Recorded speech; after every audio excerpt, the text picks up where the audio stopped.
Unless you live under a rock when it comes to gaming, you're likely aware of how recently Microsoft has made the move to announce massive increases in prices to Xbox Game Pass. And that price increase and what it entails has led to what can only be described as a mass exodus of players that are canceling their subscriptions, as Microsoft is now left to pick up the pieces, as seen here from TechRadar.com. The rate in which people were canceling their Game Pass actually crashed their service, which is definitely not a good thing. But besides the Xbox Game Pass stuff, there's now a new rumor from a very reliable source that Xbox hardware is officially dead and gone forever, and no, I'm not kidding. So there's a leaker named Sneaker SO, who has been probably the most reliable source of leaks when it comes to Xbox services since really forever. This particular leaker gets referenced by all the major gaming websites because every single time Sneaker SO says anything about Xbox, that's pretty much what ends up getting announced. So with their pretty, I guess, amazing reputation in terms of always being on the money, this then leads us to this latest rumor, also from Sneaker, where they are saying that Xbox hardware is officially done. What does that even mean? Well, it means Microsoft is no longer, apparently according to them, going to make any more consoles, upgrades, or updates to their current consoles. The Xbox brand physically dies with the Xbox Series X and S, that's what they're being said, as it reads here. Without going into too much detail, not long after the last round of layoffs, next one should be coming in Q1 2026, by the way, and it's going to be just as massive as the last one. Some rumblings out of Xbox starting coming out and that were a little hard to believe. They continue. The ramifications of the Call of Duty Game Pass gambit not working out were just starting to get properly measured. But the thing that really stuck out to me was that suddenly really concrete plans for actual Microsoft Xbox hardware went from being definitive to up in the air, which was really startling given that this thing was meant to be out relatively soon. It was one of those situations where, despite folks being told, hey, we want to pull the trigger on this in 2026, the steps you would need to take in the lead up to delivering a new console generation weren't being met. Lots of things that were sure things started getting pushed. The Costco retailer pulling Xbox, and apparently they are one of many that we'll learn about soon, told me all I needed to know. He even continues further. To sum it up, the future of Xbox is software publishing with a significantly honed in focus on profitable IPs. Call of Duty, World of Warcraft, Minecraft, Candy Crush, Forza Horizon, etc., cloud gaming being the home of the Xbox platform. Transitioning Game Pass into basically becoming the point of entry subscription for cloud access, which will continue to drive its price tag higher, by the way. They aren't done there just yet either, and releasing their software on any device that has a marketplace and users willing to buy their titles. Maybe some original equipment manufacturer thing will take up the Xbox name, but given what is clearly a collapse in favorable mindshare and faith in said brand, I'm not even sure a third-party original equipment manufacturer is going to want to have an Xbox console by the time Microsoft is done with their reorienting of the division. Of course, some websites are trying to combat this rumor from Sneaker SO, but since they've been correct on pretty much most things they've reported on, this is likely going to be the case. Like, I've gotten a lot of flack online for telling people that Xbox is a dead console walking for years now, and every year I'm being vindicated that it was a great decision to leave that platform behind in 2013 like I did and never look back. I mean, the fact of the matter is Xbox has ruined a lot of franchises. They've destroyed ecosystems, and they are now poised to just ruin their own customers' trust with what they're doing now.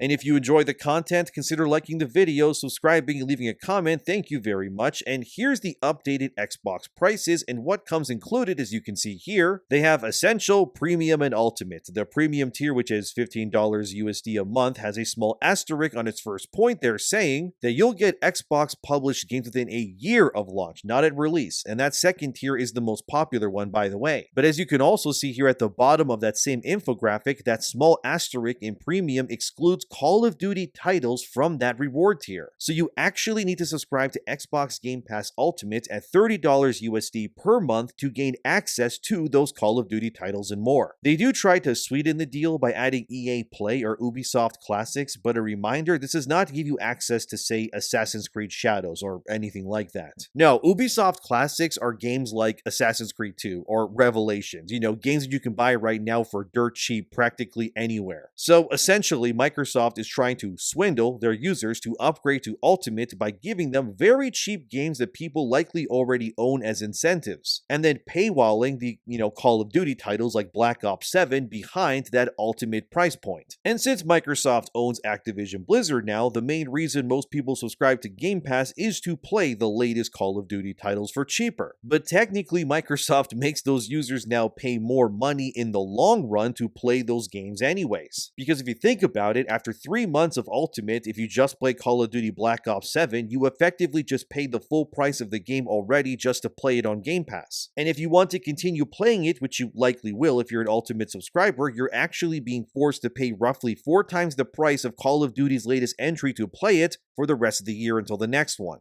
So if all you play is Call of Duty and use Game Pass for it, it's technically a bad buy. You would actually save more money simply by buying the game yourself, and you would have access to it whenever instead of, having to pay monthly in order to play it. So why the massive increase in Game Pass and paywalling Call of Duty specifically behind the highest tier, you may be wondering. Well, it's exactly what I theorized well over a year ago in other videos that I also made about Xbox. That Call of Duty being involved with Game Pass as a game would lead to catastrophic long-term damages and actually just cause the entire system to be crushed under its own weight due to how many sales would be lost by people not buying Call of Duty on Xbox. But how much money did they lose, I hear you say? Well, as seen here from PC Gamer, Microsoft lost around $300 million already by putting Black Ops 6 last year on Game Pass. And unsurprisingly, the majority of copies sold were on PlayStation because, PlayStation users are conditioned to buy their games like always, whereas Xbox users are not due to Game Pass. But in that same PC Gamer article, they talk about how much money Microsoft would have to theoretically gain via these new Game Pass subscriptions to make up for the lack of actual sales of Black Ops 6, which was the first new Call of Duty game released on Game Pass day one, to make up for it. And roughly speaking, Microsoft needed about 15 million new subscribers in one single month to make up for the loss of sales of not having Black Ops 6 being bought by Xbox users in order to have a similar revenue stream that they're used to. Obviously, that number in subscribers is impossible to reach considering that Xbox Game Pass since its inception is sitting roughly at 34 million subscribers in total, but that number was before this mass exodus, so who knows how many millions they lost due to all of this now. Case in point, adding Call of Duty to Game Pass has been a catastrophic failure like I theorized, and now Microsoft is pretty much screwed because they believed that Call of Duty would save Game Pass, but again, it's losing them hundreds of millions of dollars instead. And while Black Ops 6 did lead to the single biggest amount of new Game Pass subscribers in a single day, as seen here from IGN, when Black Ops 6 launched originally, it wasn't enough anyways. It just kind of shows that mega big blockbuster games are simply not sustainable within a subscription model alone, to the surprise of absolutely no one. And it's the same reason why Sony said years ago that they would never release the next God of War or Horizon, for example, on PS Plus day one, because it would simply be a massive loss in sales and profits for the company if they did something like that. But due to Microsoft pushing this concept for so long that Game Pass is really all you need for them, it is no wonder why so many of their core franchises have just ended up becoming shadows of themselves, because there's no incentive to deliver amazing new games if profits technically don't matter to Microsoft. The easiest example is PlayStation, Nintendo, and Steam. They are like the kids that are brought up by their parents with really no safety nets, and they're being told that they need to do well in life in order to survive. And the Xbox is like that one other kid who had a very sheltered life where mommy and daddy took care of their every whim. And the Xbox kid in this situation doesn't really need to achieve greatness or push themselves to do better in life because their parents will just save them no matter how poorly they do, and that's what's happening here. So the added rumor of Xbox hardware just being ceased in terms of development, it really wouldn't surprise me. Because at this point, if all their games are on every other platform, why bother buying an Xbox then? There's zero incentive since it's all going to be playable on PlayStation, Steam, or Switch anyways. You're effectively just limiting your own options game-wise by simply staying on Xbox is really what's happening, and you know things are looking grim when even IGN's most stalwart defenders of the Xbox brand have to drop articles recently like this one titled, "This Xbox generation will be remembered for one thing, greed." Yeah, it's never been more over than it has right now when it comes to Xbox pretty much. There's no point in investing in their platform unless you genuinely want to be fed a rotating list of games that you may not care for, as the price points of that service inevitably just increase increase year over year. Game Pass has already increased over 50% in price since it first came out, and you gotta be stupid in the brain if you don't think Microsoft won't just continue to keep raising that price, especially since Black Ops 7, the next Call of Duty, is going to also be on Game Pass day one. Ultimate, that is. Remember, you don't get access if you have premium. It's just what a mess. But the thing is that the writing has been on the wall for a while now, despite people trying to ignore it. You had articles like this from Video Games Chronicle in 2024 titled, "Phil Spencer, long cast as Xbox's savior, may be remembered as the man who killed it." And they're right, because everything that Phil Spencer has promised the Xbox community has not worked out at all. It's a wonder that someone like Phil is still even in charge after having destroyed the entire ecosystem the way that he has. As VGC writes here, Spencer lamented that the game industry simply isn't growing enough, explaining that all of Microsoft's recent moves, the acquisition of Activision Blizzard, the decision to take Xbox exclusives to PS5 and/or Switch, the layoffs have been designed to counter this unavoidable, irrefutable truth. They continue by quoting Phil Spencer, who said this, "Everybody else's customer is your success state. You can't succeed unless you draw in customers from other publishers and other platforms. And because you're not finding new customers with the games that you're building, everybody's kind of fighting over the same sized pie." Phil then continues, "When you have an industry that is projected to be smaller next year in terms of players and dollars, and you get a lot of publicly traded companies that are in the industry that have to show their investors growth, because why else does somebody own a share of someone's stock if it's not going to grow? The side of the business that then gets scrutinized is the cost side, because if you're not going to grow the revenue side, then the cost side becomes challenged." This is kind of laughable, honestly, to hear it coming from Phil Spencer of all people, because he seems to be answering questions not as the head of Xbox, but instead as a rank and file employee, which he isn't. You see, Phil Spencer has had the power to change the game industry for the better part of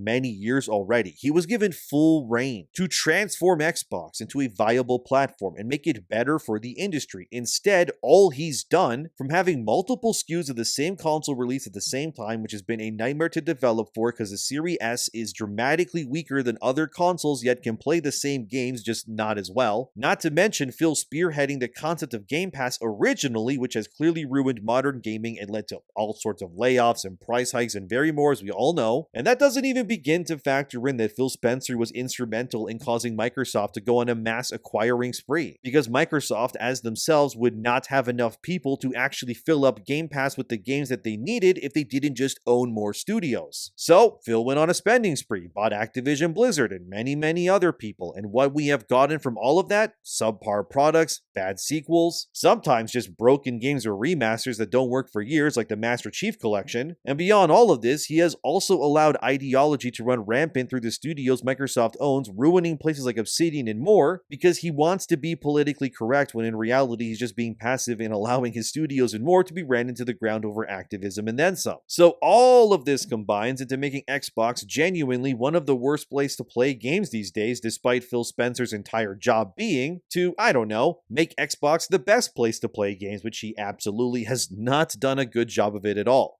Things have only gotten more expensive, Call of Duty is more slop than ever, and studios across the board owned by Microsoft are releasing subpar products like Avowed and more. They even tried to make their slop games the same price as Nintendo's first-party games if you remember, but the lack of pre-orders and purchases were so bad that Microsoft had to pivot back to the original standard pricing because nobody was willing to pay $80 American for a copy of Avowed of all things. But I think it's here what VGC says in their article again from a year ago that has been proven right now more than ever, which says, if there's one lesson we can take from the Spencer era, it's that you can enact all the disruptive changes you like, but you cannot disprove this industry's oldest truth: great games sell consoles. And that's really the ultimate truth, because Xbox can buy up anything they want. It still won't fix anything if the games being made are not of a quality that people are willing to play or buy at full price. And speaking of not pricing things correctly, the ROG Xbox Ally, which is not the flashiest name for a handheld console, is Xbox's answer to having their own Steam Deck-like device for Xbox players. So now you can play your Xbox Game Pass games on the go, except as IGN reports here, as you can see, the Ally is about $1,000 American at release, which I'm sure if we process that to any other currency, it's kind of a nightmare how much this thing really costs. Yes, the Ally costs more than a PS5 Pro somehow. It also apparently has a worse battery life compared to the Steam Deck, but in terms of raw power, it is stronger than a Steam Deck. But that being said, you're paying a very premium price point for something that is effectively useless unless you also pay $30 USD a month month for Game Pass, I guess, to play things on it. Or you could buy games, but seeing as how most Xbox players just use Game Pass anyways, that is likely how it is intended to be used. Again, I don't know who this device really is for, to be honest, why anyone would really buy it in the first place. The only people buying it are going to be diehard fans of Xbox, which just seems to be fewer and fewer all the time, and I guess the YouTubers and websites who will just review these sorts of devices. But with the Nintendo Switch 2 being like half the price of this thing alone, I would wager that most people, despite Nintendo being also a pretty evil company these days, will just buy that over the Ally anyways. Again, it just keeps happening. Like, who is any of this for when it comes to Xbox? Unless you're the kind of gamer who is cheap because you don't want to buy games at release, but want to be given titles you may or may not like via a subscription service, but you also can't be cheap if you want the Ally because it's $1,000 plus tax American to play those games on. Who is this all for? You could just buy a PS5 Pro and buy some games for less than the Ally right now alone. It's just a very bizarre business structure. And every day I just feel validated that I walked away from Xbox all those years ago because none of this is getting any better. And if Sneeko SO is right in their rumors, like they usually are apparently, there won't even be another Xbox console anyways. As if this wasn't bad enough, don't worry, you can get a new version of Game Pass soon which will be free to play. That sounds pretty great, right? You just need to sit through ads every now and then to play your games, which honestly sounds pretty dystopian. You're probably thinking though, oh, like a minute ad, and then I get to play Call of Duty at release for free. That's not so bad, right? I mean, you wait probably a minute in between matches anyways to play, so what's the big deal? Oh, man, yeah, you may think that's the case, but no, that's not the case at all. So let me walk you through it, because it's like I said, dystopian as it sounds. So PC Gamer reported on this, and they talked to Tom Warren from The Verge, who heard about the internal testings of this free-to-play model for Game Pass. They've been testing it for a while now, and so far, this is what they've come up with. So let me read you this, okay? As it says here, sources tell me the internal testing includes around 2 minutes of pre-roll ads before a game is available to stream for free through Xbox Cloud Gaming. Microsoft is also currently testing a limit of 1 hour for sessions with up to 5 hours free a month. These limits may well change when the service is officially launched. Yeah, not exactly what you want, is it? So you gotta wait 2 minutes for ads every single time that you log into Game Pass via the free version to play. You're then given 1 hour of free gameplay before your Game Pass free version times out and goes, sorry, you played the maximum amount that your account allows right now. And then you only get 5 hours a month to play. That is ridiculous. You won't be able to beat pretty much anything besides the smallest games then. And with Call of Duty, there's no way you would be able to keep up with battle passes and more via this free tier either. I don't even think Call of Duty would be on this free tier pass, to be honest, either. But either way, which means that if you play whatever games you want via this free tier, you're likely going to lose access to those games if it's not first party via Xbox's rotations of games on the service, just due to how limiting the free experience really is. Like Tom Warren said, it's not finalized yet, and yeah, probably not a good idea to have a cap on playtime, like at all, if you want that free tier to work at all, because otherwise it's essentially pointless. Like, dude, I'm playing a video game and then you hit me with a 2-minute unskippable ad and then you stop my console from playing games because 1 hour has passed. Yeah, I'm gonna turn into the Punisher. But what's even worse is if somehow it can be that Xbox has now also paywalled the resolution of their games that you can play on Game Pass behind higher tiers too. Like, imagine owning a 4K TV with HDR or a monitor with all the bells and whistles, and then Microsoft says, sorry, you can't use your own tech in your own home to its full potential with our games unless you pay us more first. Seriously, at this point, if you're using Game Pass, you're just willingly shooting yourself in the foot at this point. There is literally nothing beneficial here at all. At best, just wait for games to just go on sale. Play older games for cheaper like many others do if the price is a factor for you. Because anything is better than being fleeced with paywalls that stop your games from looking good, running well, or having your playtime paused because you can't pay them enough. You're just being fleeced, people. It's time to open your eyes to all of this, okay? Xbox is dead from hardware to any goodwill, and its Game Pass and Microsoft Infinite greed, it's all a mess, and it caused all of it. But you're all your own people, your own person, so I ask you before closing out this video, are you still going to get Game Pass? Have you canceled it? Are you walking away for good? And if so, what was your breaking point? Or are the people boycotting against Xbox just being babies about all of this? Let me know in the comments below. Thank you for watching. Subscribe. I'll see you next time. Like 1 hour of gameplay and they turn off your game session. Just get out of here, dude.